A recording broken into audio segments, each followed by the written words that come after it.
Subscribe गर्नुहोस् technical रोशनलाई र दबाउनुहोस् बेल आइकनलाई। हामीले हालेको लेटेस्ट टेक्निकल भिडियोज पाउनुहोस् सबैभन्दा पहिला। नमस्ते साथीहरु, म रोशन सिंह टेक्निकल रोशन युट्युब च्यानलमा हजुरहरूलाई स्वागत छ। र त साथीहरु, आज म तपाईलाई काइन मास्टरमा ट्रान्जेक्सन एड कसरी गर्ने भन्ने बारेमा सिकाउन गइरहेको छु। र त साथीहरु, अब सुरु गरौँ।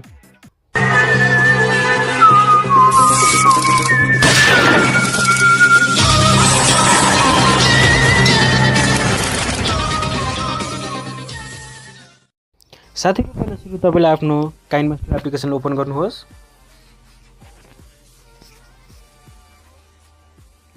ओपन गरिसकेपछि तपाई यहाँ इन्ट्री प्रोजेक्टमा जानुहोस्। अब इन्ट्री प्रोजेक्टमा गएपछि तपाईले भिडियो अथवा फोटो लिनुहोस्। तपाईले जे इच्छा लाग्छ त्यसलाई लिन सक्नुहुन्छ।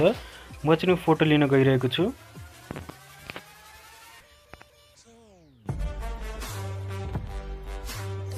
जस्तो मैले फोटो लिइरहेको छु हैन।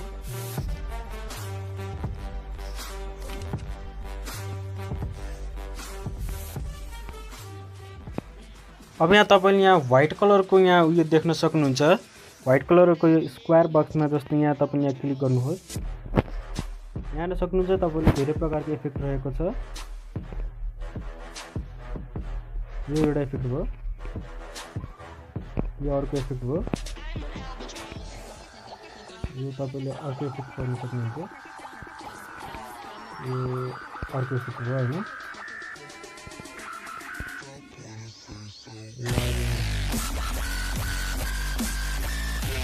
अब यसमा भिडियो प्ले गरेर देखाउने छु हजुरलाई।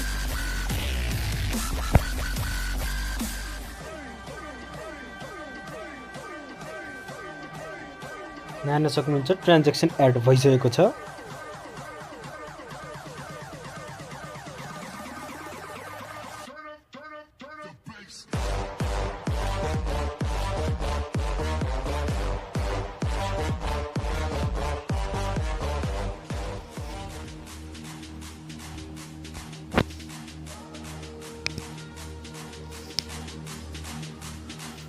यसै नै साथीहरु, तपाईले आफ्नो काइन मास्टर एप्लिकेसनबाट सजिलै ट्रान्जेक्सन एड गर्न सक्नुहुन्छ। हस्त साथीहरु, आजले यति नै। यस्तै लेटेस्ट टेक्निकल भिडियोज लिएर म फेरि पनि आउने नै छु। आजले यति नै। बाइ बाइ, सी यू, जय नेपाल। जिए तो जिए कैसे